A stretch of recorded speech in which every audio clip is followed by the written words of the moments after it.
So I came here alone, feeling heat and the world coming over me. Got a way of your own, but I told you that life ain't a fantasy. Now I watch you every day. Turn it up, it's just your way. Rocket fuel runs through your brain, like I told you on the train. That it's the only thing she knows. The only thing she knows. The only thing she knows. That it's the only thing she knows. She knows. So it started to rain. Met a woman with eyes like a hurricane. Told her she was the one.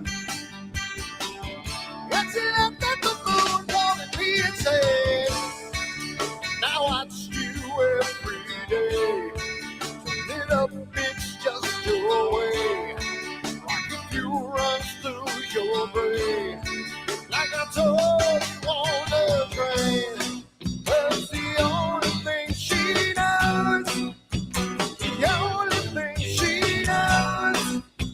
The only thing she knows. That it's the only Get your thing burning she systems figured out. Got up on the wrong side and I'm getting burned again. That glass is looking brown today. And we got 10 seconds.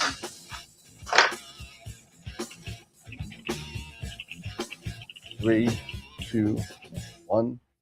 And how's it going, everybody? What's going on? We're here. Oh, look at this. Look at this guy in the middle. Who is this guy? Do we have audio with check your audio there, Steve. I got nothing. Hold on. I got no audio on. Are you making fun of me? He's making fun of me. He totally is. I always let me translate. Yeah, there you go. There you go. Thanks. I got to be careful because I thought audio had a tariff on it. It probably does. God damn, don't even start me with these damn things. I'm telling you. Yeah, this call is from Canada. You never know. Yeah, exactly. You know, it's good. You're going over the northern border, and we're here with Steve Mallia. And I got audio coming. We got from feedback. somebody. It's Eric. Oh, hold on. It's me. Oh. It's got to be Eric. Eric came in. Yeah, let me switch this. Hold on. Let me put him on the screen so we can see him now. Okay. Let's see. There we go. I see, and layers, and there's Eric. There we go. There we go. What's going on, everybody? What's happening? What's happening, folks? Eric's already sighing. It's only 30 seconds in. Oh Lord, have mercy. It's one of those. It's just the start of one of those nights. My Wave 150 wasn't acting right, and it kept wanting to move and hit the side of the little mini pier and everything, and get all cattywampus. But I think I got it now, and it's behaving it. So, Steve, what's going on, dude? How you doing, buddy? Good, man. Good. I got the Gear 60 up. Nice. Yeah. You might be undermounted though if you have it on the Wave 150. Yeah. Yeah, well, just a Maybe little bit. Maybe a little bit. Yeah. Maybe just a little bit. You're gonna have It's to get those counterweights on there. Yeah. I got a question for you. Use the Wave. I have a Wave 100 and a 150 myself, and I haven't used them all that much, but because I have something called clouds, and I was just and lots of snow. Yeah. Well, I'll tell you something though. Right now I am welcoming the snow. Right, it can blanket all of Canada right now for the next month and a half. That's perfectly fine, and you guys should appreciate this too, right? Because when we have this much snow, and it all melts and it soaks the ground and all the trees and everything, it's good. It'll prevent a forest fire season. Forest fires. 100%. Yeah. Right? Yep. So this is a good thing. It really is, right? And Absolutely. So you know, Yeah. bring it on right now. I don't believe I'm saying that, but bring it on, and you know, it'll kill off the bugs and you know prevent the fires from happening. But Eric, I got a question for you about your wave. Yeah. Right? Yeah. Because I'm new to Skywatcher mounts. I've always Me used too. an Ioptron or I had the Explore Scientific, and I've got a Mach 1 as well that I've been playing with. But do you use EQ Mod or Green Swamp software? No, I don't. I use neither. I use SynScan, the SynScan Pro. Oh, okay. Oh, so That's you're what's, only using the onboard software? Yeah, so I'm using the SynScan Pro. You install there's you can install the app on Windows. So I've got it installed on the Melee, and I put and then since I have pretty decent Wi-Fi where I'm at and everything, I put it in station mode, and it's connecting to my router and into my home network, and then it can communicate. Then you download the ASCOM, the SynScan ASCOM driver for it. And when that's installed, then you select that in Nina for your it's called like SynScan for ASCOM or ASCOM for SynScan. You select that, then it will ask you what IP address are you communicating with? If it goes over IP, you select that respective IP, and then it connects, and off you go. Interesting. I've been Skywatcher for a while, and I started off with EQ Mod just as everyone did because that's what I always use, EQ Mod. Well, there was no alternative, right? There was only EQ Mod until EQ Mod. about 6 years ago, maybe 7. With Green Swamp. Then Green Swamp Server came out, and I went to Green Swamp, and I never looked back. Even though I knew the ins and outs of EQ Mod pretty well, if you go back from Green Swamp to EQ Mod, the learning curve to learn EQ Mod, because it's so less user-friendly to me than Green Swamp Server is. Green Swamp Server is very Nina-ish, where it's the touch and click and drop downs and all this kind of stuff, where EQ Mod, you had to kind of know the ins and the outs, the math, you had to do some things. Things looked a little bit more wonky. It wasn't as refined, I guess. I think it's interesting that, and I don't mean to hijack the show by bringing. No, that's what we're here for. We're here to talk. Go for it. Okay, yeah. so I think it's interesting. I just did a quick Google search on it, and I'm looking at my screen over here. I'm actually. And if you go to the SkywatcherUSA.com website, the SynScan app isn't there. But if you go to the Skywatcher.com global website, it's only on the global.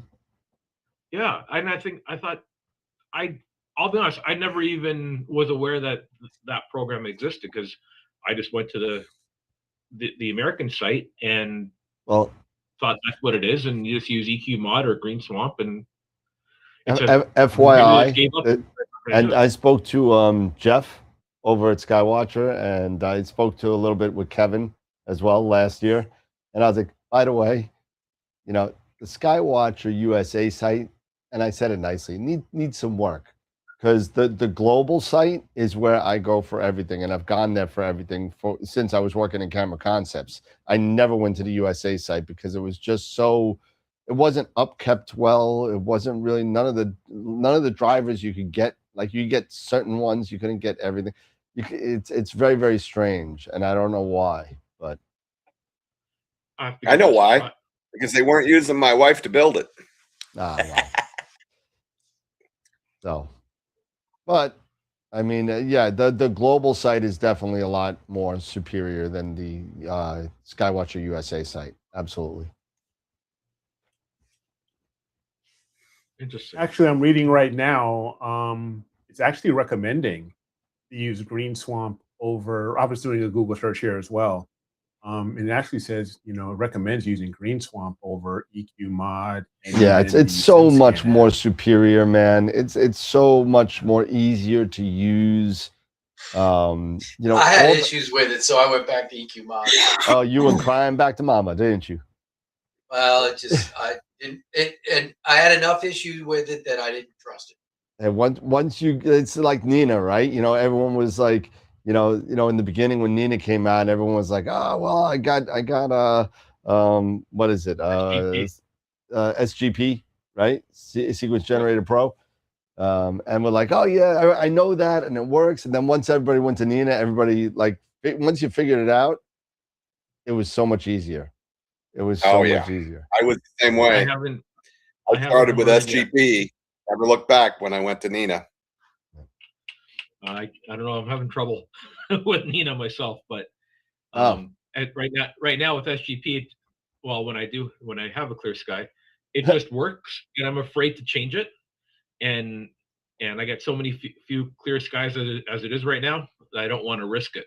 I love using it in Texas with the scope down there. It's running right now. It just did it its own, and it's running. The only thing that so I have a question though. For as little clear skies as you have, is it worth the subscription price for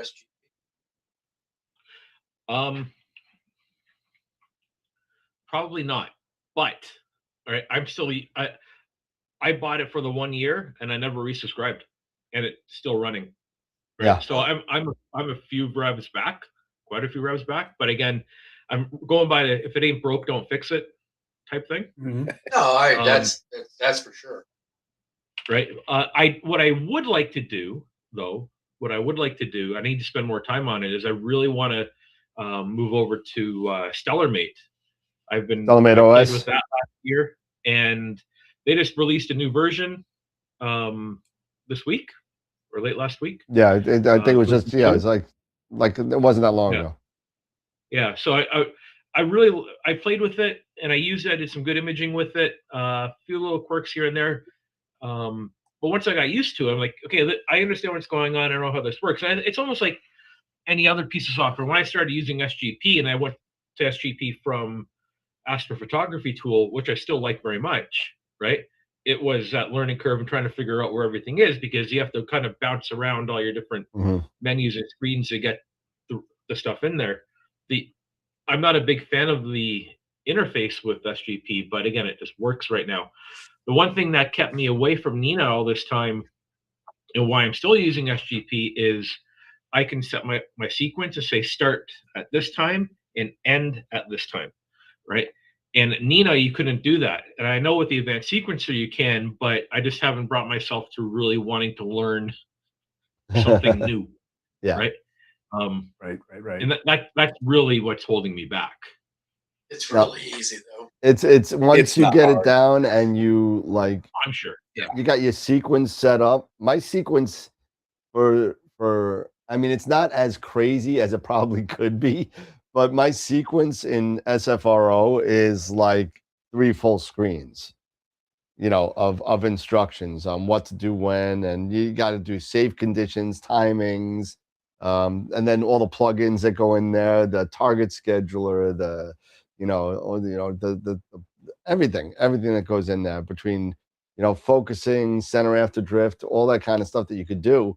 Once you get it set for your the one thing that's been really kind of concerning to me so far is the Pegasus, the 101 that I have down there.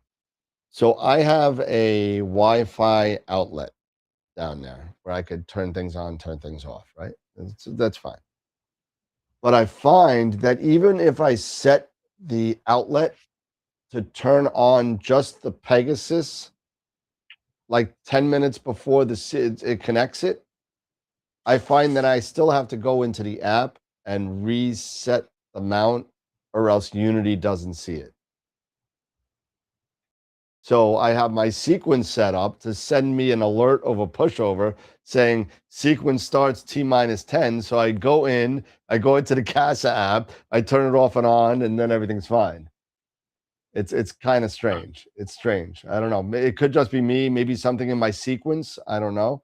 But it just, even when I turn on Unity on my own, when the sequences start, when I'm sitting here, it still won't see the mount until I reset it. Till you turn it off. That sounds like a good application for to have like Google Gemini code for you. Yeah. Right, to recognize that there's a problem, run a program that's ASCOM controlled, To and then turn off and notify you on that, hey, outlet 2. You know, so yeah, you know, Toggle is switch. yeah, exactly. But here's the thing, right? I have the CASA set to turn off and on before the sequence starts, and it still doesn't work. The app works. I see it turn off. I see the light turn off. I see the light turn on, but Unity still doesn't see it. It's weird. And it only happens sometimes. It doesn't happen all the time. It's very strange. One of those gremlins, right? Yeah, it's very strange. So now I just do it by part of like just like a force of habit. Right? Just sit there, go in.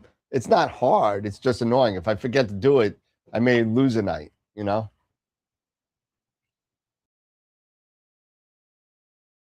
Steve makes a good point, you know, in the chat. He said that if you want to learn Nina, check out Patriot Astro. He's absolutely right. He really breaks it down well. I've heard that. Yeah. Oh yeah, he's the master. Yeah, Patriot Astro. And I have really watched good his job. videos. They are good. Yeah, they are good. Chad hasn't, I haven't seen him put out anything in a while. He hasn't. I think he's just, I know his daughter was not. Yeah, he's taking an extended personal break, I think. You know, so pulling a Nielsen. But his website's still up. I was at his website's still up. Not long ago, so he's still got his website up. Aerostar 509 asked, Steve, will you be at Winter Star Party again this year? No, unfortunately, I'm not able to make it this year. I'm too busy building piers. Yes, you need to stay home, Steve. you need to stay home, please. We have a few people asking about those piers. There's at least one person in the chat has called me and said, I know where you live.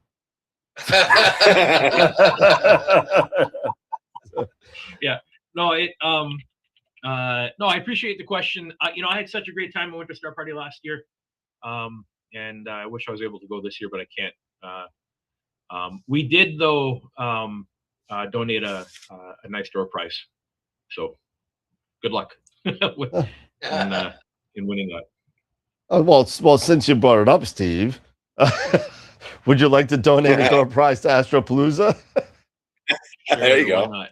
Yeah, why not? Sure. You could say what I gotta put the wheel up because I haven't done that on it. So everybody, we're gonna start putting the wheel up this week because Astropalooza is literally, I think, 17 days from today. I'm gonna be putting the wheel up, so everybody needs to sign up for the giveaways. So we have a fresh wheel of fortune. So you know, we'll be spinning that throughout the course. So Steve will be giving away something. I know that Dave Geeson from Photonic Cleaning Technologies is going to be giving out another kit from his red contact cleaning solution. He's going to be doing that. Awesome. I know that there'll be more Masters of PixInsight giveaways. By the way, for those of you that weren't at the Masters of PixInsight show yesterday, there is a new Supernova sponsor on Masters of PixInsight, and it is AstroWorldTelescopes. So beautiful. I was able to get in. Ron called me up the other day and said, are you interested? I said, after all of the free stuff that you've given us to give away on the show for the past 7 years, it's the least I could do. Absolutely. So I said, you know, you guys have supported me for so long.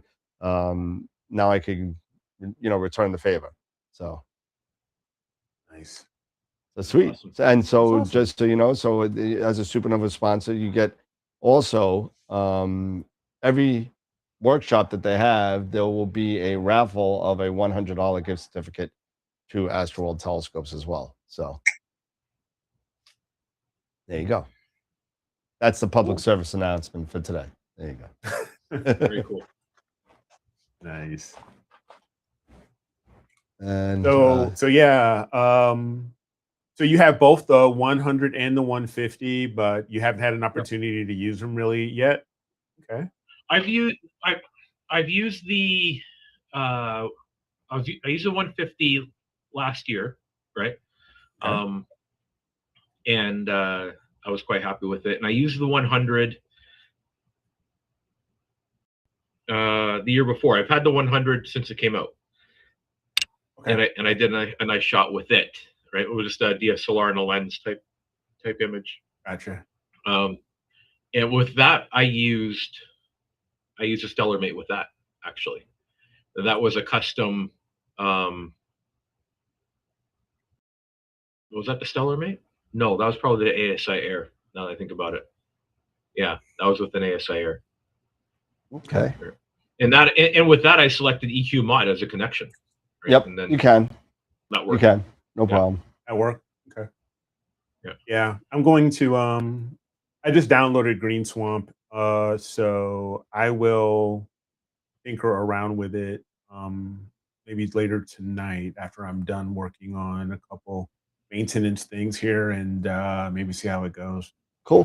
Keep you guys posted. I'm sure everybody's saying, in the chat, you guys, from what I'm reading also on Google, it's the way to go. So I'm gonna give it a shot. Well, I see Wilfredo is in the chat, so I'm gonna give Wilfredo some Twitchy information. I don't know if he heard it or not, but in Europe, I think over the past couple of days, and it's going to be happening in the United States as well. It's being probably finished for the U.S. By the end of the month, if not NEAF. But it looks like Skywatcher is coming out with a 100 Heliostar. Oh, they are going to do it. Yep, it's already done. It's already out in Europe. It's going through some finalization now in the U.S. I don't know about Canada right now, but I'm sure North America is on the same kind of platform. Yeah. Anything that Skywatcher, Jeff and his team, they're responsible for Canada as well. So anything that you guys have, we have. Yeah, they had the 100 at NEAF last year. The prototype. It did. Yep. Man, I was so busy. I didn't even get a chance. I said hi to Jeff, and then I was like, "See ya, I gotta go." They had the 100 there. I saw the 100 in the UK when I was there for the International Astronomy Show last November. I was supposed to go to Astrofest last weekend, but I couldn't make it because Piers. And yes, you have to stay home. We already discussed that. Chain him to his desk. Yeah, pretty much. Yeah, it's great. You know what? It's great because I'm realizing that I need more power tools, right? So don't we all? Yeah, absolutely. Right. Yeah, actually, you know what? The Winter Star Party last year, my mount failed on me, so I figured out, I was just going to go. I was invited to go look through a Daub earlier that day. The guy said to stop by and take a look, right? And I said, sure. So I went and found him and used his Daub. He had a 24-inch Dobsonian. And the next day I was talking to him and I said, you've convinced me now that I need to go buy a big Daub. And he said, you don't buy it, you make it. I said, even better, right? I need more tools. Right? Win-win. So that's a hell of a make. 24-inch Daub, man. That's a Can you imagine trying to lift that glass? Yeah. God. I could just imagine Steve's got one hand, he's grinding a 24-inch mirror, and on the left hand, he's like screwing on nuts for the piers. He's like this.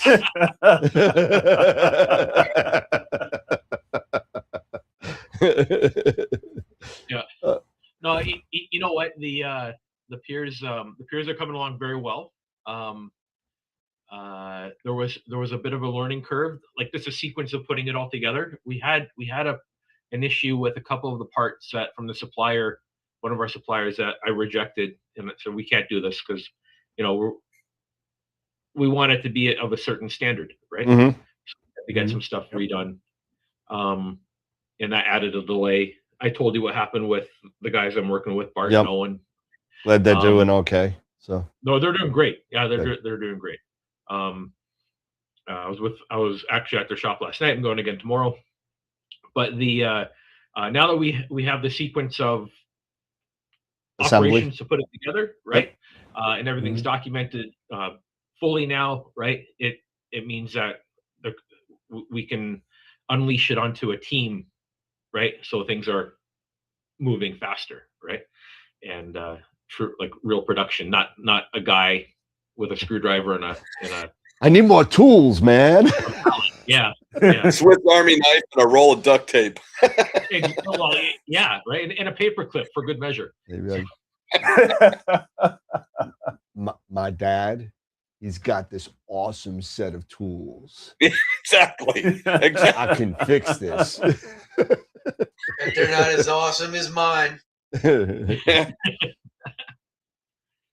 Tell me about it. I got a 17-year-old that discovered my tool shop, and just trying to keep it straight with him in there is a challenge. I can imagine.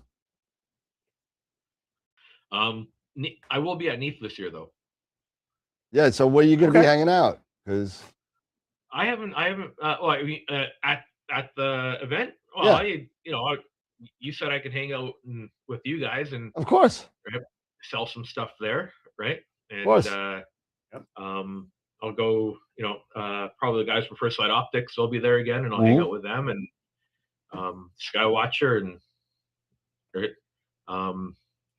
just I'll be there. I'll be there for 2 days. I might probably end up show up at NEAC as well.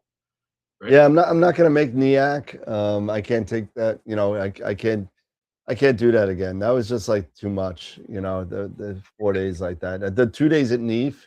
Well, Friday, Saturday, Sunday is torture. Yeah, and I'm only an hour and a half away. Forget about another country. I'm an hour and a half away driving a U-Haul, an hour and a half. That's it. But it is a mental kind of, you start at 8 o'clock in the morning and you don't end until, dinner that night, 8 o'clock at night. And it's just a mental crush. It's exhausting, right? It can be very exhausting, those kind of events. And because it's not, you have the physical element of you're standing and you're on your feet all day, right? Mm-hmm. You remember that you have to have lunch at about 4. Right? Yeah, if you're lucky. If you remember. It's only when the talks are going on, those afternoon talks. Once they go on, you got like a couple of minutes where you could just wolf down a bag of chips or something. Yeah, and you have a million things going on in your brain, right? Yeah. And what does this cost, right? Have I sold something to that customer? Do I still have this in stock? Shoot, I sold that 3 customers ago, and I told the guy I had it, right? Yep. It happens all the time. Oh gosh, yeah, it's a challenge. It's a bit of a marathon mentally. It is. Right? Yeah. And you know what I wanted to do whenever I've done these type of things is I want to wear a calorie counter. I want to see what I'm actually burning in that kind of step. There you go. How many steps? Apple Watch works fine. Yeah. There you go. You can wear mine. It'll make me look like I'm losing weight. So speaking of NEAF, right? Speaking of NEAF, I know I showed you guys this offline, but I finally got them in, So oh wow. I this is the last one I have left, right? And the ones that I got already, 3 of them were sold at NEAF last year and just got them. They're going out in the mail tomorrow.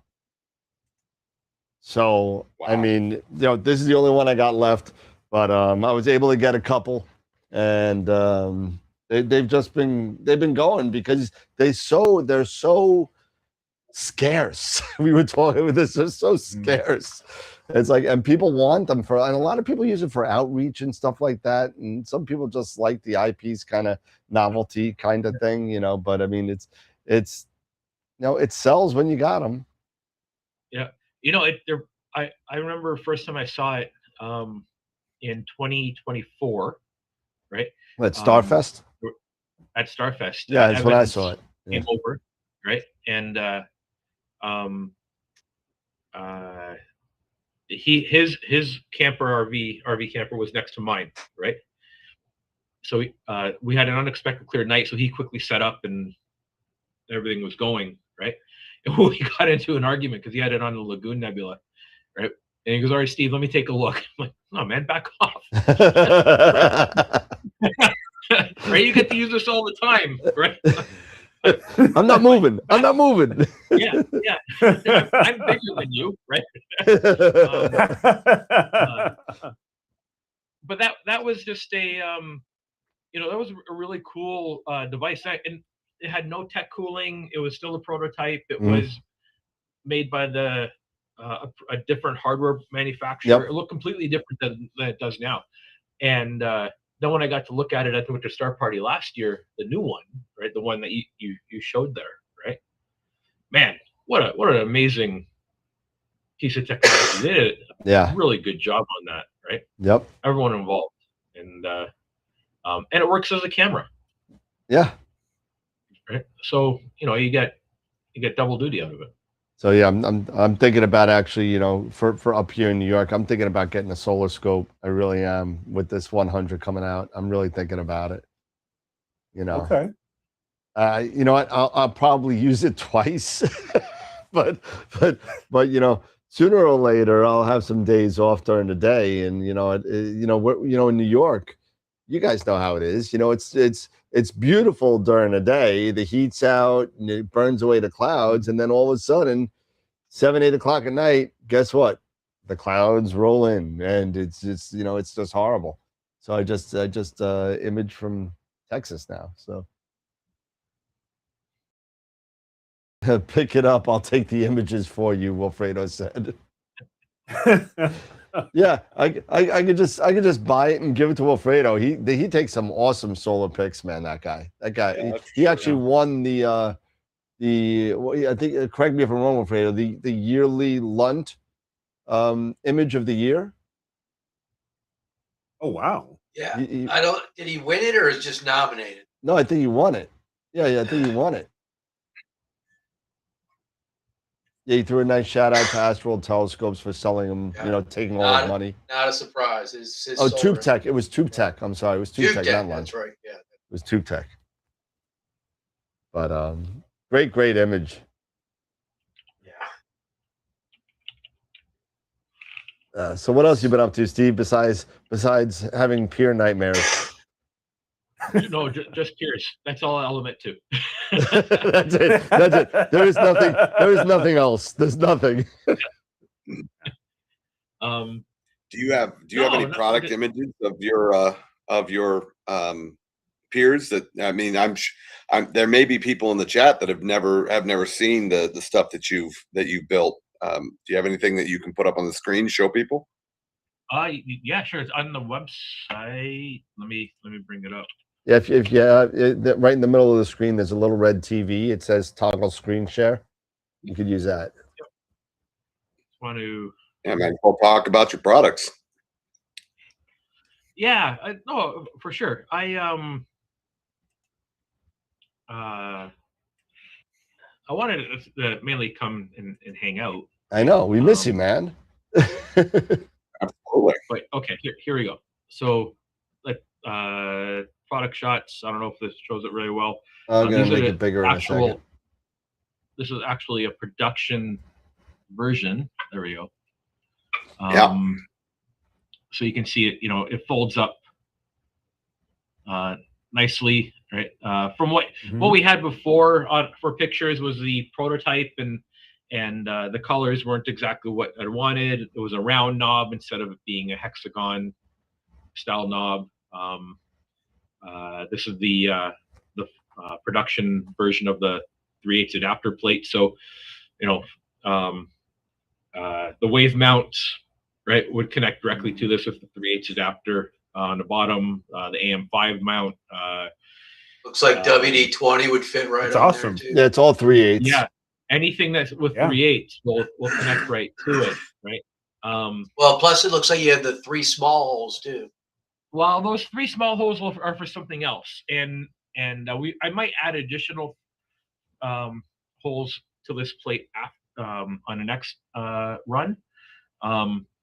but I'll show you what we did for those 3 holes. But yeah, this is the new foot, so it continues on with the hex design on the foot, and this dampener, this foot is a really hard rubber. This is what we source this. This is actually used for like machines, right? Like heavy duty, like metal working type machines, right? That needs a good dampening foot. So that it swivels, so you can adjust it on different angles and so on. And you can adjust the height and level it from there. We put a handle on, right? So you can move it around very easily, right? When not in a carry bag. But this is what those 3 screw holes are for. And let me, here, I'll show you. It's the universal adapter plate. So those 3 holes would be for the slotted area, and you would screw it down, and then you can rotate it into position however you'd want it to be, depending on the mount that you're using, and then lock it down. But this, and that's a larger version of it. This universal plate, it'll do Skywatcher, EQ5, EQ6, Takahashi, Vixen, Ioptron, so like the HEM 29, sorry, HEM 27, HAE 29. It'll do the like the HAE 43 and HEM 44. If I get those numbers correct. It'll do the IEQ 45 mount as well. The GEM 45, the 770 directly onto this. It'll do the Skywatcher, sorry, Celestron, CGEM AVX as well, right, with these holes that are here. And then if you wanted to make a permanent pure installation, you can use this for as well, and you have these 3 mounting holes to affix it to the pier, right? If you had a larger mount, right, we have a much larger version of it. These 3 screw holes again that are there for mounting, that's the Meade MA mount adapter hole pattern. Right, so it keeps it somewhat standardized, if you will, right? So that's a much larger. I'm making one now for a customer in my shop here, and let's see if there's. That's the.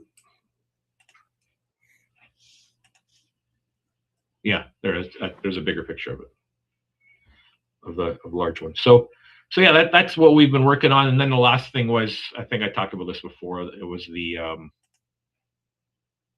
big observatory pier. Yeah. Oh, right. You told us about that. Oh, wow. Yeah. That's going to be my next toy, I think. Yeah, how you made the lattice work and all that. Yeah. Yeah. To dampen vibration, right? That was the whole design behind it. That's exactly it. Yeah. So that lattice pattern is specifically meant for vibration suppression. Yeah, that's a good idea. It's such great engineering. Yeah. So we're still tweaking this, though. This isn't ready for prime time, right? We're changing a couple of things on it just to make it stronger, right? Add some more rigidity to it. But yeah, this is, we're really excited about this one too. So, that's my that's the latest thing, if you will, right? The pier and the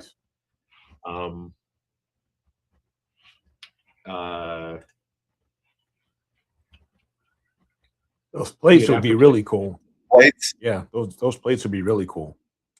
Sure. Yeah, and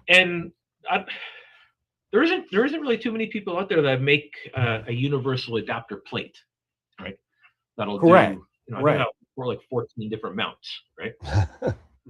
Yeah, that's the key. Is having a universal one that for so many different possibilities. I bought my WD-20, and I had to have a special plate A to put it on. Yeah. I had an existing was an LX75 tripod that I wanted to use, but I had to get a plate made for it. Fortunately, my stepson does mechanical engineering, and he designed and had it perfectly designed, and I bought a piece of aluminum. He took it to the shop and made it fit perfect. It worked out great. Awesome. But it has those 3 little tiny holes as well as the 3/8 hole in the middle. So those 3 little tiny holes bolt to the bottom of the WD-20, so I can bolt the plate to it, put it down the mount, and then the 3/8 screw in the mount right in the middle. Yep. Yeah. Holds it, and it keeps it from moving and centered. Keeps it from moving. Yeah.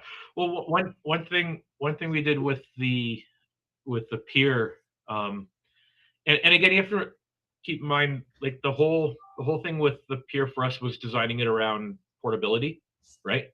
And ease of use. So just having the single screw hole, single 3/8 bolt on the bottom, right? That's just one thing. You don't need the one tool to carry with you, and one less thing that can drop into the grass, right? But the we have it on a spring washer, right? So essentially it's a lock washer. So when you tighten it down, there's enough clamping force there's enough force there to pull the mount down and hold it onto the plate so it won't spin. It won't shift. You're not locking it down, right? So you can take it out easily enough. But I've had feedback on wanting those 3 screw holes there. And hey, drilling 3 holes is easy, right? You just program it into the drawing and tell the CNC machine drill here, right? Yeah. So exactly. And getting back to tools and more tools, right? I have a very basic CNC machine, right? It's got some power behind it, but it's basic. So the idea is, if I start selling enough of these, I can go buy a new CNC machine. Right? So it's a quest for more tools, right? Need more tools, man. Absolutely. That's funny. So about that big pier, that I just got a question about that big pier. That is, what is the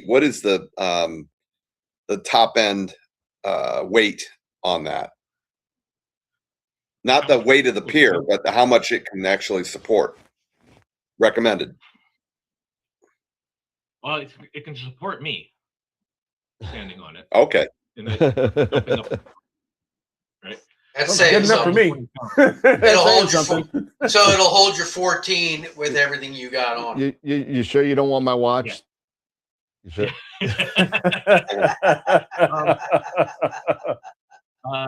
Yeah. You know what? Here's the thing.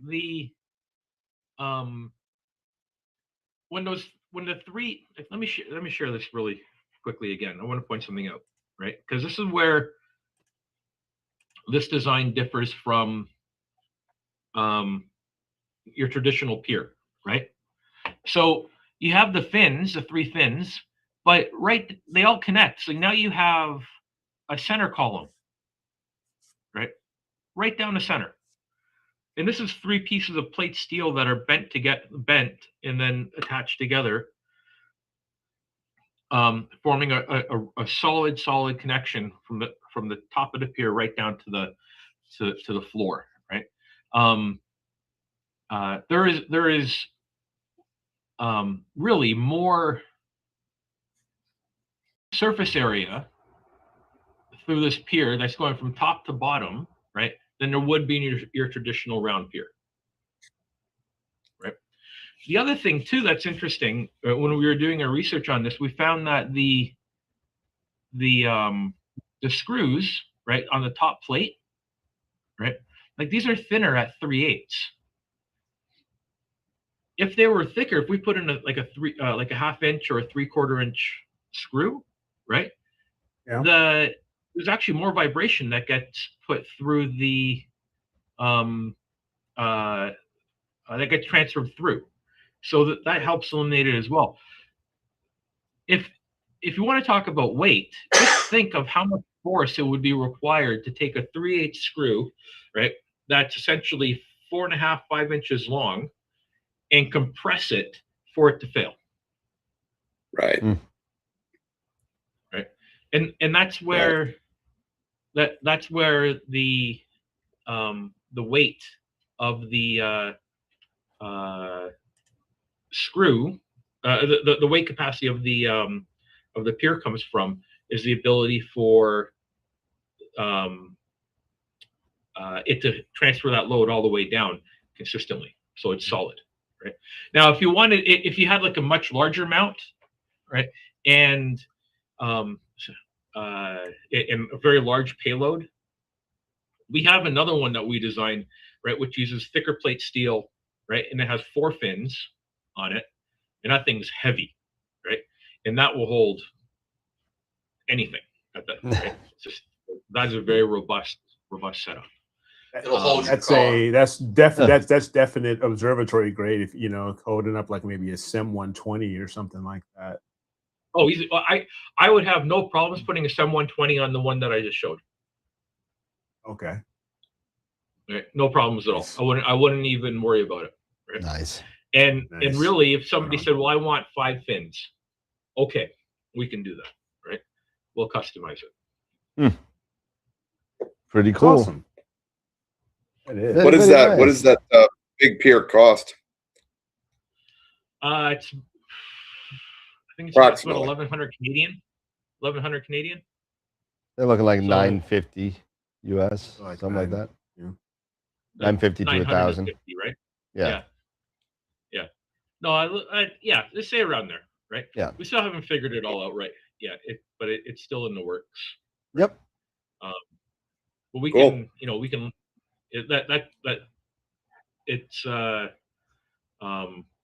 that's the next thing. But I have to get the other piers out before Dan kills me. Well, before somebody kills Dan and his wife kills you. It's funny. I was talking to my wife the other day, and I'm like, I was talking to a friend, and owned a business, and his wife was helping him. Wife did all the stuff, and his wife unfortunately passed, right? And he was just like the face of the company. He was like the finance part. He had no idea what they did, whatever. He had no idea. And now she's dead, and he's stuck with all this inventory, like just sitting there. And it has nothing to do with astronomy, nothing like that. It has nothing to do with this. But I'm like, it got me thinking. I'm like, oh my God, God forbid I get hit by a truck tomorrow. My wife doesn't know what a telescope is. She doesn't even know what it is. She doesn't know what I do down in this basement. I could be an axe murderer for all she knows. And so I'm like, listen, yard sale at Dan's place. So I said, listen, call Steve Mallia. He'll help you out. Don't worry. So Steve, technically you're in my will as a contact person. So. My wife and I were talking about updating our will because our kids are a little older now. So I'm going to put in there to call Dan just in case. You got no problem. One hand washes the other, right? Don't worry, Dave. I won't forget about you. Don't worry. Don't you? Forget about me. Steve's face just dropped. He's like, all right. Please, no, God, no. He's like, God, please don't do it. Please don't do it. Don't do it. Lady walks into a bar with a pool and one. No, just right. Oh God. Oh man, but yeah, no. Oh man, I just I want one of those piers for myself, to be honest with you, because when if I ever go out anywhere, and Steve almost broke my fingers when we were there in Starfest 2 years ago, and Steve was there with his original cylindrical pier. So I'm like, and we're doing a video. And I wanted to show how light it was, so I pick it from the top like this. He's like, no, don't do that. because the thing was ready because it wasn't tied on the side, so it was just like so it would have dropped the whole thing. It was like, don't do that. That was a broken one, right? That one was nicely handled by one of the shipping companies, and they did something to it, and it was never the same. Never the same. Never the same. Although I think somebody bought it. Somebody came in, right, and said, "I can fix that. I'll just drill some holes." Go ahead. Have at it. There you go. Go ahead. Knock yourself out. But just so you know, Steve, Astropalooza on the 28th is going to be episode 500. Yeah, buddy. Congratulations. Yeah, it's going to be number 500. That's crazy, dude. I still can't get over it. Out of control. And we were just gluttons for punishment. I'm telling you. We're just gluttons for punishment. I've been that's like a 10-hour show. What? Yeah. That's like a 10-hour show. Yeah, so we got I don't have the list here, it's upstairs. But I'm putting together the tomorrow I'm putting together the itinerary. I want to talk to the 2 people that are out of the country first to make sure that the times are good for them. We have Dwarf Lab from China, and we have Guido Orlemans from the Netherlands. So I want to make sure that the times are good with them. Everyone else has been pretty good. Everyone else is either West Coast, East Coast within 3 hours. Everyone else could be 5 to 12 hours difference. So I want to make sure I put them in a spot that they're not, too early in the morning and not late at night. Yeah. So I'm trying to do that. And then we also have Wilfredo's going to be on. Steve, you'll be on. We have Trevor Jones is coming again for the 3rd year in a row. So he's coming on. It's awesome. Who else? Got Wayne and Sean, I think. Wayne Parker is going to be on again. He's talking our ears off. He'll be doing that. Sean going to come with him? He usually does. I mean, I don't see why not. Obviously, Masters of Pink's Insight will be on minus Warren, because he's going to be away at that time. So it'll be Pete and Ron. We'll also have Dave Geeson will be doing a sorry about that, guys. I got a helicopter going right over my head. Oh, is that what that is? Jeez. That's a helicopter going literally right over my head. Francisco 300 feet off the deck. Okay, Francisco from Deep Sky Labs is going to be on too. He's somebody that's been on the show a couple times, so he's going to do a little something. So it's going to be a good show. It's going to be another good show. We got some good gifts, giveaways, and AstroWorld giveaways, and hopefully we'll be able to give away the Picture of the Year award for the calendar, which might be out by April. Might have it for Neef. So okay. You're fired, hey, Eric. If it's out by Neef, you can sell it right there on the table. It's not going to be out by Neef. I got to print it. I got to test it. Then I got to order them again and get the. Come on, man. Maybe April. Maybe April. It'll be out. Maybe April. Hey, Corin. The 2026. We're already. By the time you get it, it'll be halfway through. Yeah, we're halfway through it. Sorry about that, guys. That life just gets in the way sometimes. It does, I kind of dropped the ball this year with the show and pictures and the calendar. But you were moving. I mean, heck, we were both moving. You were moving. I was moving. Scott was smoking and Dave was drinking. I mean, so. But I gotta smoke. We were all having fun. Yeah, we are. We love doing this with everybody. What's that? I said I gotta smoke, otherwise I just sizzle. You guys are talking over each other. Somebody say something. I said I gotta smoke, otherwise I just sizzle. Oh, yeah. No, if you don't smoke, you end up passing out. That's what you do. You sleeping, Scotty. That's exactly right. God knows. Doesn't he, Matthew? You know what? In all fairness, I haven't seen Scott sleep on a show in like 6 months. since he's been back. I haven't seen him sleep on it. Sometimes when he was in his couch, he'd be sitting there like this. Oh, and he'd be like my drooling. God, yeah. That couch would suck him in.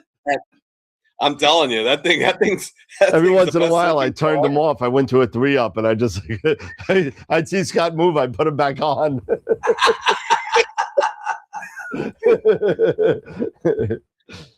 Oh man, that's funny. Yes. Did you get that order for the filters for the LRGBs, the Altairs? Yep, they're on their way to me. So I got this today. Yes, you did. Yes. New Oh, nice. Senso 3. Okay. That'll be going on the Carbon Star tomorrow. Nice. Right on. Just in time for Friday. It's supposed to be clear. So The SHOs are on the way, Matt. Those are already gone. The SHOs are on the way. Yep, I am right now working on, and I know you, Dan. I know it's a lot of you guys, you don't use it, but I tell you, I enjoy. I don't have a problem using them. I'm doing the filter offset calculator. Oh no, they're fine. Yeah. And so that way I can, save a little bit of time and frustration on, filter. When you're changing filters and refocusing and all of that stuff. Well, Eric, it's not that, yeah, I poo-poo the offsets, and kind of do, because I just don't, I'm a very kind of like, kind of guy that I kind of like want to make sure that the filters are focused at the right way. Perfectly. Yeah. So I just do it. I just run an autofocus routine. That's all I do.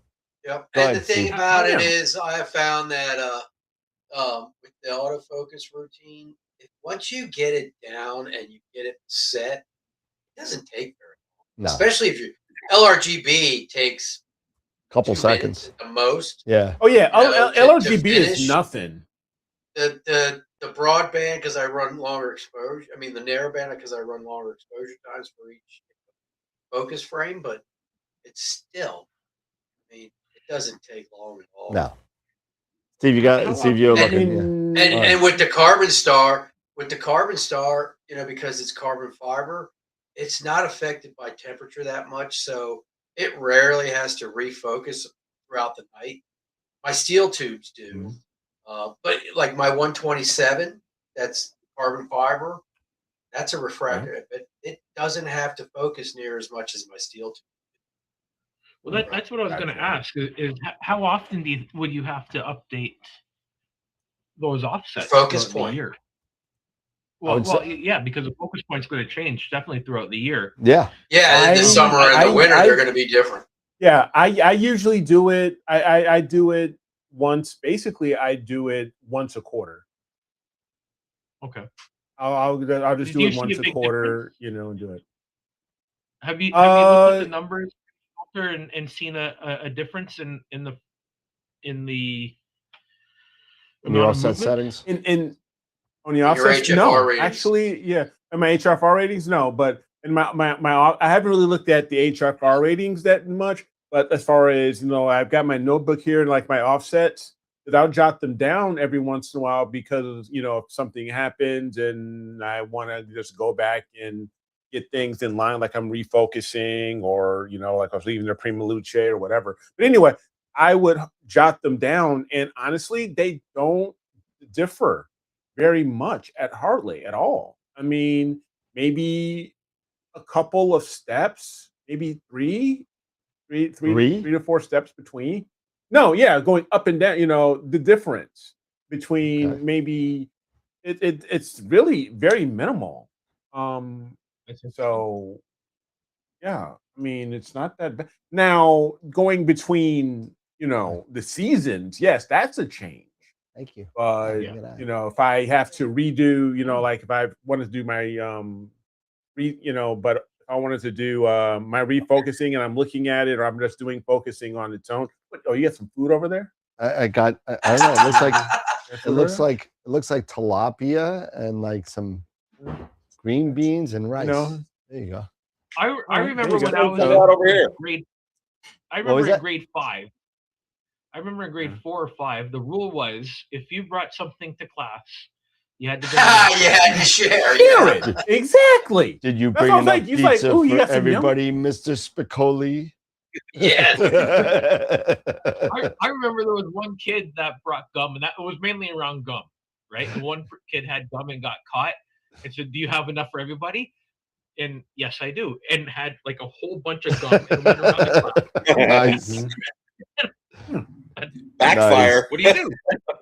You don't do anything. You eat a lot of gum. You know. So. Hey, Wilfredo's asking. Go ahead. Go ahead, Steve. I was just saying. Yeah, go ahead, Steve. Go ahead, Steve. Oh, I was going to say with the filter offsets that I always felt that that was an older technique that just kind of hung around when we didn't really have the type of autofocus robustness that we have now. Mm-hmm. Yeah, I think that's right. I have never used offsets ever. Me neither. I just don't. I don't know. Maybe I should, but I don't. I just don't trust the offsets. I did it for a little bit, and I was getting inconsistencies. Yeah, I would rather just do the focus routine and be done with it. Especially when you're sitting there, you know, if you're sitting there and you have really bad nights, but they're steady, simple nights, and you have a carbon fiber and you could trust that kind of stuff, that's one thing. But I would just rather just do the autofocus routine. And if you're at one of those places where it has, you know, you got crappy nights like we do in New York, you have like 100 or so nights a year that you're actually doing imaging. You know, you kind of, you know, time's at a premium, right? So and it takes a long time to run the offset calculator. Yeah, well, it does, but the whole thing behind the offset calculator at the end run is supposed to save you time, right? So it saves you time. You just run to the next set of steps based on your luminance filter, right? So your luminance is 0. Exactly. Your red's like plus 25, your blue's plus 30, whatever it is based on the luminance. But here's the thing with that. I just don't trust it. I just don't. It's kind of like one of those things. It's an only me thing. It's a me problem. Yeah. But but it's very valid. And again, I go back to, you know, it's an older technique that we had. I'm going to say, let's say 15 years ago, right? What were our options for focusing then? RoboFocus. That's about it. Moonlight focuser. Moonlight had a motor. JMI, right? And some of them weren't even stepper. They were DC motors. Yep. Right. So we didn't have the same algorithms that we have now for focusing. We didn't have focus encoders, the encoders that are in them now. We didn't have the encoders. We didn't have. It just didn't exist, right? Like really, it wasn't until, you know, it was less than 10 years ago we started to get cooled CMOS cameras. Yeah. Right. That were worthy of being used for imaging that had a large enough sensor, right? So, you know, it just didn't exist. It's never been installed. It's brand new. It's sitting over there, right? I have a RoboFocus motor, right? The thing looks like it came out of, you know, some college student's like experiment in a lab, right? And you know, you look back, like that was a really expensive piece of equipment. Like the motor was probably like $700, right? Which is funny because it's got like $50 of parts on it. But and then the controller itself was expensive. Like I remember the Moonlight, like that was the standard, right? Like that was a golden standard to have a Moonlight focuser with the motor on it, and that was expensive. It's not like what we have now, what's available now with the stepper motor controllers, where the controller's even built in, powered by but now Moonlight's gone up through the roof. I mean, they've really honed their skills amazingly. Right. Absolutely. But it's just going back to the offset thing, it's just it was like a necessary, that was what you had to do then, right? Yep. It's like PixInsight. Look how many processes there are. Oh my God, yeah. How many do you use? Yeah, exactly. Count them all on two hands, right? But there's all those old processors that they've kept because people have used them. They know how to use them, and they're there. There's like what 4 different denoise tools. Yeah. Yeah. Yeah. Right. Yeah, and remember when you used to have to do deconvolution? Yeah. Now you have BlurX. Oh, I made I made a song about that. It used to take forever and so many tries to get deconvolution to come out right. Well, it's like the batch the weighted batch processor. Before that, it was a batch preprocessor, and before that, you had to register on your own. All manual. All manual. Right, it was a 2-hour process. Right. Now we did the Medusa last Wednesday, and it came out pretty darn good in like an hour and change. Yeah. Yeah, it came out really good, but I mean, it could be better, if we added some more, time into it. But I mean, for the most part, I'm happy with it. Yeah, for a quick 45-minute processing job, I mean, pretty good. Speaking of, Eric, did you get that PDF done for the process? No, honestly, I did not. I need to go back to it and update it. Okay, right. I will. I'll get back to it. Yeah, there were people in the chat asking. Yeah. Dustin's on. Dustin, what's up? Dustin is on. Where did you come from? Yes, you disappeared. Yeah. He shot out. He sent a shout out to me over Messenger. Let me know he was trying to get on, but he was in the chat. So good to see him on. Dustin, give me a call, brother. It's gonna be a bummer that it's gonna be a bummer that I'm missing out on Neef this year. Yeah, you suck, dude. I gotta cancel your hotel room. I know.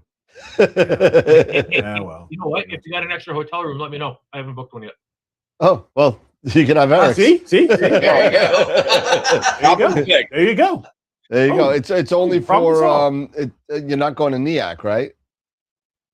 Yeah. Hold on. Where is it? I think it's in the Crown. Oh, okay. Yeah, I'm in. Okay. Yeah. What? Yeah. Last year we got booted out. I'm sorry. Where's the hotel? Oh yeah, you're at the Super 8. We'll stay at the Crown and we'll call you. Last year we got booted out of the Crown. Yeah, we all did. Yeah, the National Guard was there. Yeah, I got booted too. Yeah, what was it? That was it was the police. It was the National Guard. The National Guard was brought in because it was the corrections agency was on strike. So one of the prisons up there had no people to staff. They couldn't keep the prisoners in control, so they brought the National Guard in. They had to put them somewhere. So,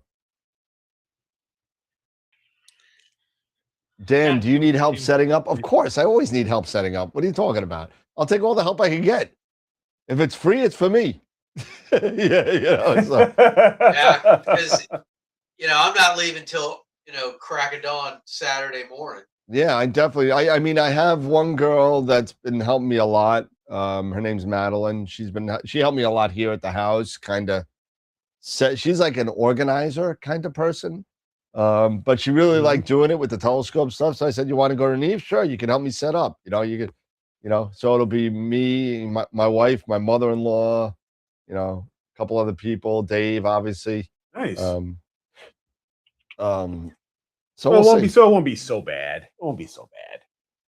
Well, I don't know. Dave's probably gonna end up doing the interviews, so it might be pretty bad. It might be. We'll see. Depends on how much wine I stick in the cooler. I really want to know what Vic is going to do this year over at Stellar View, because the past couple years have just been hilarious. Oh, Will Freda's going to be there too. So yeah, Will Freda was there last year. He was there. So nice. I think him and his wife and his kids were there, if I remember right. You're right. I'm gonna have something on the wall special for this year. Dr. Greg will probably be there. Dr. Greg's always there. Something tells me you get a few cocktails in Wilfredo, it's going to be off the rails. I don't know. I don't know if Wilfredo. I don't think he drinks. I've never seen him drink. I don't think he drinks. We got to keep bad As far direction. as you know. Oh, you missed 24? I thought you were there 24. I'm sorry. Yeah. I didn't think he doesn't drink. Yeah, He doesn't drink. No, he doesn't drink. No, I didn't think that. All right, we're gonna get a funnel for Wilfredo. Because I don't drink. Hey, Dustin, We'll get a funnel for Wilfredo. Is Dustin coming this year? Dustin, are you coming this year? I think it's when is NEEF? It's like the 16th, 17th, or 17th, 18th, or something like that. Yeah, 11, 12. Yeah. Yeah, that's it. Yeah. Okay. Dustin, you're gonna help pack up the truck again this year, because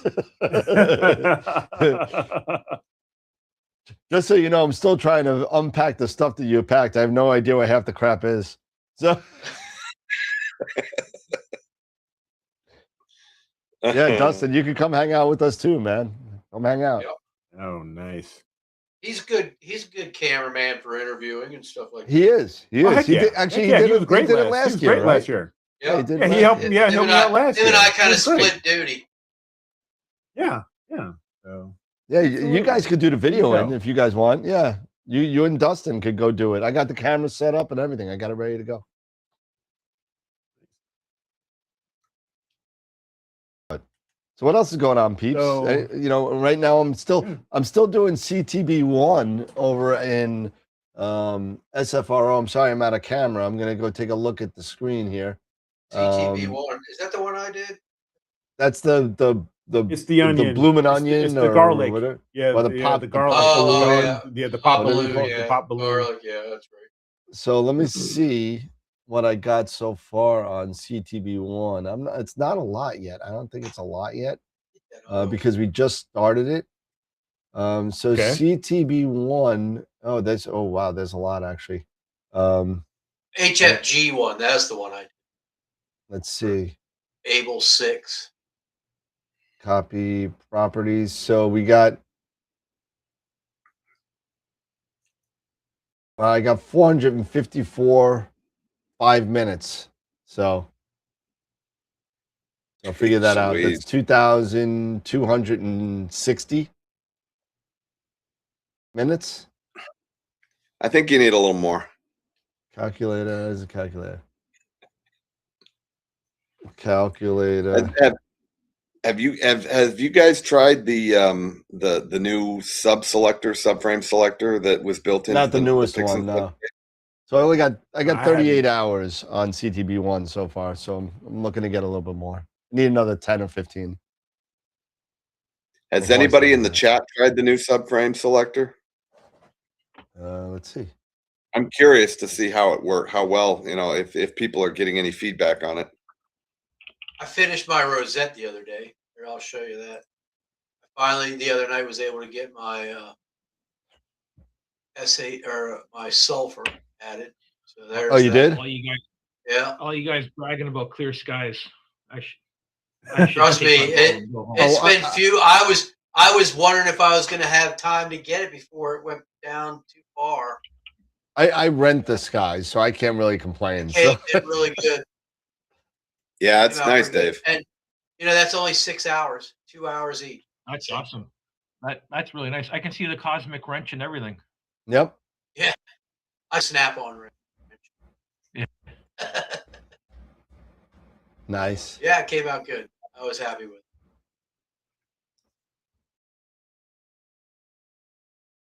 So I got to figure out what targets to go after on Friday. So I did. Sunday night was good. So while the Super Bowl was on, I was imaging that. But I brought everything in pretty much except for the mount for the 6. I left it out, just covered it for the snow. So I was like, well, I don't feel like dragging both rigs out there. I put the telescope back 6 and get the S2, which I was able to get Super Bowl Sunday, and then tomorrow night's or Friday night's supposed to be clear. So I want to get the Sesto Senso put on the Carbon Star, and then I'll take that back. I don't know Just if I got to could. pick targets. Hey, Figure out what I want to do. just out of curiosity, have you guys did you guys happen to see Adam Blox's one of his latest images with the Oh, two galaxies that are almost colliding? Oh man, yeah. it's impressive. Here I'll share. Yeah. I'll bring it up here really quick. Actually, I did see with that. With his CDK 24 down in put it- Chile. Yeah, he put it up on Facebook, I think it was. He did, yeah. Yeah, let me go there. That was impressive. Let me know. Can you guys see that's it? pretty awesome. Yeah. Yeah, but It's pretty awesome. Yeah. You know, with the two galaxies, GC 2207 and IC 1263. Okay. So great. That's going to be the Milky. Really That's cool. That's going to be the Milky it's going to be Way us and Andromeda. Yeah, in about 2 billion years. Yeah. Yep. Well, I don't have to worry about it then. Yeah, we got some time. Yeah, we got time. Somebody else Yeah, can. but- Somebody but else no, can this was worry really about cool. that. Exactly. Yeah, we probably won't even be here. So Yeah, it'll be what was it from that one time traveling movie from back in the day, Norlocks or whatever. Back to the it is. Future? the Morlocks, that's a time machine. The Morlocks. Oh, that's the time Yeah, machine. the Morlocks. That's what I'm saying. The Morlocks. You know, they'll be around then. When's the sun supposed to expand and envelop the Earth? When's that? The sun. When is the sun, sun? supposed to expand and envelop the Earth? Like another billion years, I think they said. Yeah. I think our medium sequence is about, I think the projection was that it's about halfway through its lifespan. Yeah. So you got another 4 billion years. But even still, like even when Andromeda collides with the Milky Way, I've seen like certain, astrophysicists say, depending on the collision point and where we are in the Milky Way, it may not. We might not even notice. That's what I heard. Yeah. It's like we might not even realize. There's so much space in between everything. It's going to be. Yeah, that's what's so unbelievable. It'll be a light kiss on the cheek. The vastness of the distances, everything that's out there. Unreal. Somebody did a simulation of if you could travel at the speed of light and go like basically straight through the galaxy, the Milky Way, what's the likelihood of you running into a star? And they did a simulation and never ran into a star. Wow. It was like, that's like I really feel let down by Star Wars. I know, right? What? Yeah. No When I had asteroids? vision as an asteroid belt, right? Isn't even close to what it actually is. No giant worms in there. Come on. Yeah. Completely shattered. Right? Or what he said, he going to hyperspace is not a jump through, or it's not like dusting crops. Not like dusting crops. Yeah, you might fly right through a supernova that ends your trip real quick. Yeah, exactly. Yes. 12 parsecs from here. Yeah, exactly. Yeah. Might break the Kessel Run, right? Yeah. The good old Kessel Run. Yeah, Kessel Run, 12 parsecs. That was one of the big Star Wars mistakes. Yeah. I remember my youngest son, he was, I don't know, 6 years old, and maybe a little younger, or around that age anyways. And I had showed him the trailer when episode 7 came out. I showed him the trailer for it. He goes, "Dad, is the Millennium Falcon the fastest ship there is?" And I said, "Well, it did the Kessel Run in 12 parsecs." Wow, right? Right. Cool dad moment secured. Oh yeah. Yeah, they kind of made like an explanation to that somewhere. So apparently the Kessel Run was a smuggling run. That Yep. Correct. Yeah. and to get from Well, one place to what? They did the whole story of it when they did the movie Solo. Yeah, but Where you know he what? actually had to make. I didn't listen to that. I read that in a book, but you know, I can't. That was probably, in my opinion, the worst Star Wars movie ever. Period. Ever. Solo. Actually, I don't think it was the worst. Hardware Wars was better than Solo. So I mean, Ham Salami and Fluke Sky Buckler. I mean, come on, you can't beat that stuff, you know. But you know, Leo Organa Salami, whatever the hell the name was, but that was better than Solo. Solo was horrible. The only thing that was good about Solo was Lando. The guy who played Lando did a great job. Yeah. Yeah. Daniel Any Glover. Star Wars movie that admits that you had to go for your lead, you had to get them acting lessons just to get them through the movie, it's a problem with me. I'm sorry. Yeah, they could have found somebody better. He was horrible. Yeah. Sorry. Best Star Wars parody's got to be Spaceballs. I don't know. Yeah, I don't know what absolutely. Kathleen Kennedy was thinking. I had Spaceballs 2 finally coming out later this year too. Yes. Yeah, that's gonna be freaking amazing. Out before, and no, not for nothing, but no matter how old that Mel Brooks is, he's still only 1/8 the age of Yoda. So I mean, it doesn't matter. So 99. Yoda's over 800. So yep. When 900 years old you become, look as good. You will not. Exactly. Oh man. I can talk about Star Wars all day. I can't. Yogurt. I hate yogurt. Oh, here we go. All right, hold on a second. Here we go. There we go. There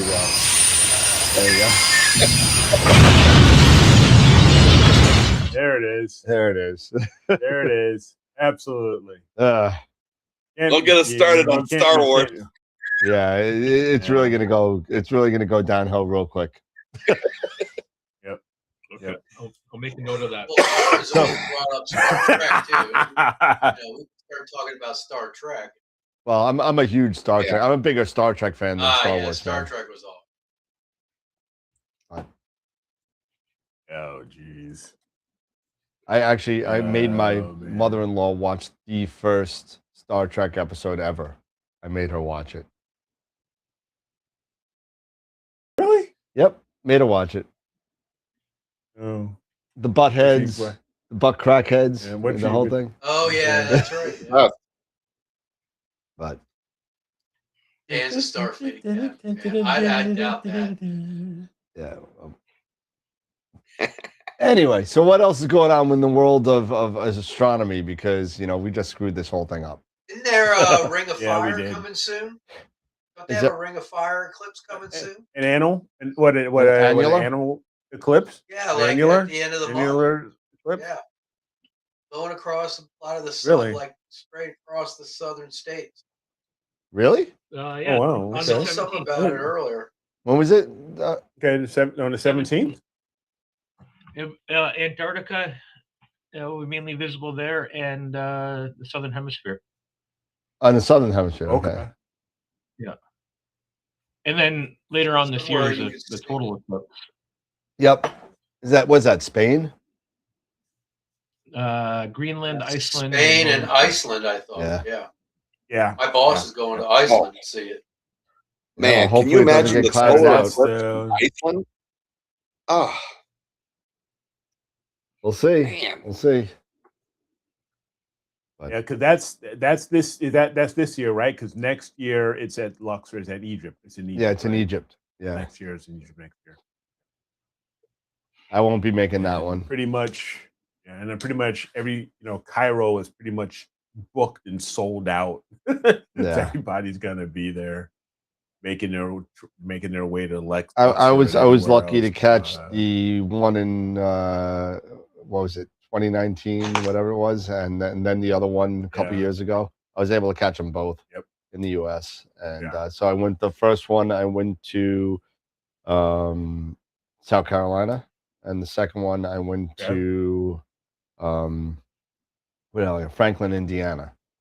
So I was able to catch those two. I got them both on picture, which is fine. That's good for me. Not the best picture, but it's what okay. matters. Yeah, I got same here. Hanging out with Tom, and Terre Haute, got some decent pictures when I was able to get. We weren't that far away from each other. Yeah, Cord, I saw this video the other day. I guess Dylan posted a new video recently. Yes, he has. I hope he's doing okay. Yeah, he did. Oh yeah, he looks well. His head. Overall, he did shave his head, but he looks well, for what he's going through. So I'm glad to see that he was able to do a video. No, that was really great to see him. His voice, I'm sure he'll probably do a health update, going forward as soon as he has something to really report. Yeah, I'm sure. Because he wasn't shy at all about coming on and telling everybody about what he was what he was going through. So I'm sure he'll give us a health update. Yeah, just so you know, I found a way to share the pictures. So here's a picture that we did the other night with the Medusa Nebula from the Starfront. The Starfront data. That's about 45 hours worth of data in a 45-minute process. So nice. So not so bad. The stars look good. Was that all? Was that just straight HOO? Did we do RGB as well with the stars? Well, it's the RGB stars. Yeah. So. Okay, so you did do RGB. Yeah, RGB stars, and there's also a luminance I could add to it, but I think it'll detract a little bit from the data. It'll make it a little bit bright, but we'll play around with it. Play around with it some more. We'll see what happens. Yeah, there you go. Right on. Yeah, very nice. Yeah. Yeah, we did that live process on the show. That's what we did. So. Yeah. Once I'm done with this, I'll go back to M42 and try to get some more data on M42. Yep. With the Gear 60, and I'm using the Gear 60 with the 585. I mean that is a tiny little chip, but it's got some really good detail. Yep. So it's a nice pairing, the Gear 60 with the 585. I've been quite pleased with it so far. Cool. How's that focuser working now? Oh, it works great, man. It works fantastic. Okay, good. Thank you. It's all good now. It's all good now.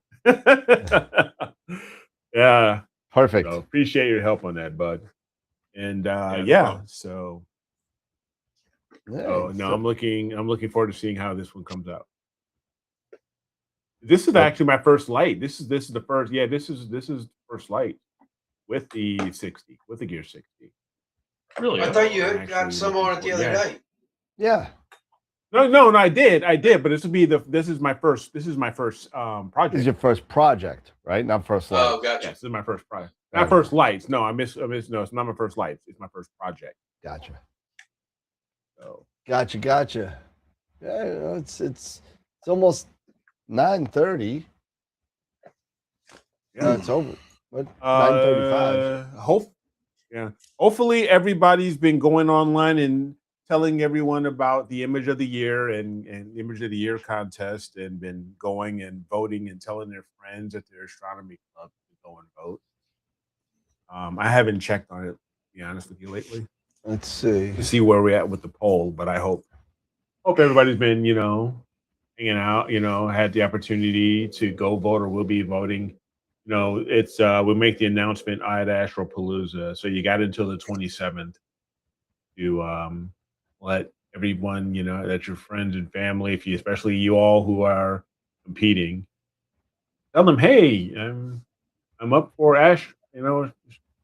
Astro Image of the Month for AstroWorld TV. So you go and check it out.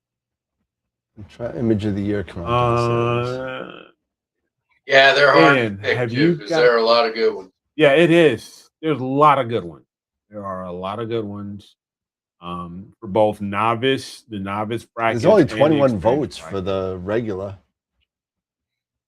For which one? Gotta get that. 21 and 11. Experience?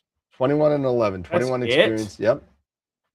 So Guys, whoever go vote. voted in the experience and didn't vote in the novice needs to go back on. Novice And vote in the novice. needs to go Should back. be 21 in both. Yeah. So, Yeah, it should be 21 so in everyone both. I don't go know vote. what the world. Everyone go Go vote. vote. People, come on, people. Go vote. Come on, go vote. We got 29 people watching this show. So if 21 of you, well, now there's only. I posted the info in both Facebook and YouTube. Did postings there. So hopefully, I'll get the word out to my peeps. Get more. There you go. Get the word out to your peeps. There it is. That's what we need. It's tough Jackie's to pick. out of here. Good night. It is. It's tough hard to pick. It's I got a lot of people that aren't doing astrophotography, but they love looking at pretty pictures. Yeah, if you want to see, here you go. I got it on the Pick the screen prettiest here. pictures. So here we go. So here's the Image of the Year contest right here. And we got Mallat 15 by Scott Schneider. We got California Nebula good, by Justin. Bob Fitzhenry. That's nice. Got the Dolphin Head by John Semyon. We got the Fox Fur by Chris Frierickson. The Cone Nebula by Phoenix Astro. There you go. Best garlic ever. This is a combination of 4 scopes and 4 people all over the world. You got the Cosmic Bat by Benito Roybal. Greg Myers' Fireworks Galaxy and the Seahorse. Then we got Mitchell Duke's Saturn. And the Rotten Fish by Wilfredo. And the Pac-Man by Tom Peter. So go vote. We only got 21 votes, and that's pretty sad. So call your people, call your friends, get everybody in there. We also got the novice bracket, so keep on going. Don't forget to keep on going. We got the novice bracket. We got the Heart Nebula by Bill Caspi. We got Sharpless 308, which is a Dolphin Head by Brian Vinci. We got the Witch's Head by Tom Duff. And the Flaming Star by, Paul Berghardt. We got the Blood Moon by Keith Sisk. We got the Leo Trio by Joe Sirachi. We got the Ring Nebula by John Copperthorne. The Eagle Nebula by Francisco Contreras. And we got the Veil Nebula Complex by Bryn Evans. So definitely go check it out and go vote. There's some really good pictures on both sides. Really, really cool. So definitely go vote. We got 17 days to go vote for 16 days. I'm sorry. Wait, the 27th, days. right? 16 days. So 27, 16 days left. So a little bit over 2 weeks. So get your friends, get your family, and start voting. So good stuff. Yep. Still some And speaking of Francisco, make sure you check out his YouTube channel as well. He's always doing some interesting stuff on there. Yeah, it's Deep Sky Labs, if I remember right. Deep Sky Labs, yep. Yep. He's got a lot of interesting topics and a lot of stuff he likes to tinker with and mess with. It's always fun to watch. Absolutely. All right, rock and roll. All right, yeah. So good stuff, Steve, man. Thanks. Yeah, Steve, man. Thank you. Yeah, thanks for hanging out with us, man. Really appreciate it. Thanks for the honor and the privilege of just hanging out. No, whenever you want to come on and hang out, just you got my number. Call me. You want to come on? Yeah. Anytime. Well, I'm going to call you tomorrow anyways. Absolutely. But I just it's nice to talk with fellow astronomers and just talk astronomy and shop, and Sure. Hey, I'll sell anything, but sometimes like to hang out, right? Exactly. It is. Exactly. It is. Yeah, Absolutely. is this Friday Zoom Friday or It is a Zoom Friday, so It is. we do that every other Friday Zoom Friday. too, Steve. So we send out a Zoom link. We get a lot of people on the chat that all come in, and we have a blast. Yeah. Cool. Yeah, we have a blast. It's a riot. We talk. Yeah, it is. We talk, photography, astronomy. We talk it all, and have a great time. So yeah, it's you're always the welcome second out and here. fourth Fridays are more of like a real open forum with everybody, whoever wants to. If you're on the Discord channel, you get the link. Yep. Discord. Oh man. Get on the Discord, We're just- Steve. Don't worry, I'll send you the link, Steve. Don't worry, I'll send it to you. Yeah, on or Messenger, just don't text Dan. He'll send you the link. worry. Yeah. There you go. Yeah. It's great. Another app I need to be running. Exactly. Some other social media garbage we got to do. Let me see where I am with the peers, and I'll. Yes. If Dan doesn't have his order, I'm not going to be allowed on. I'll be sent the wrong link. Dude, I'll drive through the snow, the 40,000 inches of snow that you have up there. I'll sit there and I'll drive up there. And I know where your shop is. I'm going to be like, Steve.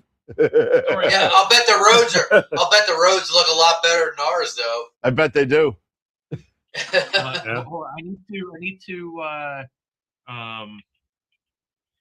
Okay, I had to convert the 40,000 inches to meters, so now I have a better idea how much. Hey, I was shocked when you said inches before, so I was like, listen, I was doing that. I was doing that for your benefit, right? I did some research ahead of time, so I make sure I understand the language, right? Convert it over to freedom units, and then we're good. You know what they call a quarter pounder in France? Royale with cheese. Royale with cheese. Yeah, Only in Paris. Yeah. Anywhere with the metric system, So. Mm-hmm. This is it. And it's good French cheese. It's not that American cheese that we get here. Ugh. No, All the American cheese that we get down here is I had my first slice of Kraft cheese since I was a kid. You remember when you were a kid? We're all kind of the same government age. issue cheese. Where you would make a grilled cheese, right? Yep. And you would slop the butter on the bread, so it's like all disgusting and filled with juice. And then you would slap two big thick slices of American cheese on there, slap the other one, more butter on that side. And then you flip it over and you get it, and your cheese is dripping on the side. I did that the other night. Yep. I had a grilled cheese. And You know what? you know what happened? If you had a caring, loving grandmother, she'd put a little ragu in there and make it. Oh shit! I'm old. All my grandmas are dead. So I made the grilled cheese the other night, and you know what happened? The cheese, it just was like Velveeta. It just went all over the thing. It wasn't even cheese. I don't even know what the hell it was. Like cheese whiz. It was cheese whiz. That's what it was. It was a hot cheese whiz, and it was just sliding all over the place. I'm like, I don't want to eat this. This is not a cheese. This is not a grilled cheese. I used to do. You had to make sure that you're missing out a step, right? You had to make sure you took it out of the plastic wrapper first, right? Right. Yeah. Exactly. That's what it is. Right? And I remember one time I wanted to teach my kid a lesson, so I made him his lunch, and I didn't take the plastic wrapper off the cheese, and I stuck it in a sandwich. But you mentioned cheese whiz, right? And you guys call it something completely different, but to me, it's lightly toasted bread with Canadian bacon, real Canadian bacon, right? Not that round stuff like you guys have. Yeah. Cheese whiz. Yeah. McDonald's, man, come on. You can. That's a feast, right? Oh yeah. Sounds good to me. I'd eat it. Female bacon and cheese whiz. Right? Yeah, You know, it reminds me of something. You know, when you said like the plastic and the cheese and leaving the plastic out, it reminds me of something I did to somebody I hated in high school, but it had to do a plastic wrap and X-Lax. So I don't think we should go talking about, you know, that on the show. But oh gosh, all you did was hear screaming from the bathroom. That's all I have to say. Please, let's avoid. Okay, thank you. Please, that's all. All right, folks, that's about it now. We're done. Thank you for that, Dan. No really problem. Appreciate that. Got to give you a visual before I leave. Yeah, God no. Don't forget, Friday we have our Zoom chat, open forum. Don't forget, if you're not on our Discord, get on our Discord server, because that's the only way you're going to get the link. And we really, again, thank you so much, Steve. You know, Steve Mallia from Starfield Optics. Thank you so much for hanging out with us. We really appreciate that. So cool. Thanks for the and we'll see you. Absolutely. Yeah. And I'll talk to you. Good luck with those peers, man. Good luck with those peers, because I know Dan's gonna keep. Yeah. So Steve's got to get to work right now. He's got to put the bolts and stuff together. So he's got to get back to it. Break's over, Steve. Get back to it. I hear that chain rattling. There it is. All right, Steve, thanks for coming on, man. Appreciate it, man. You're always welcome. Yeah, good to see you guys too. Dan, I'll give you a call tomorrow.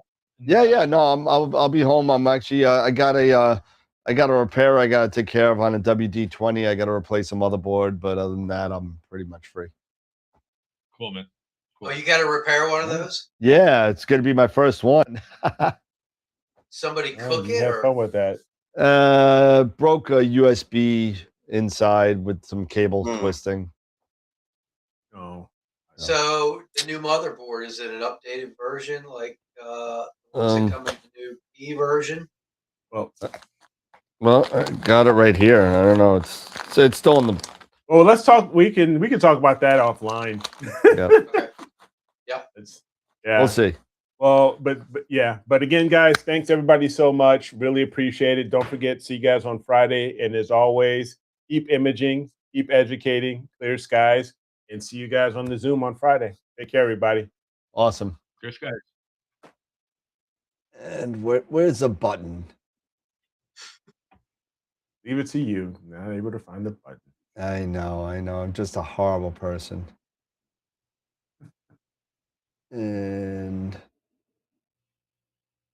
there we go.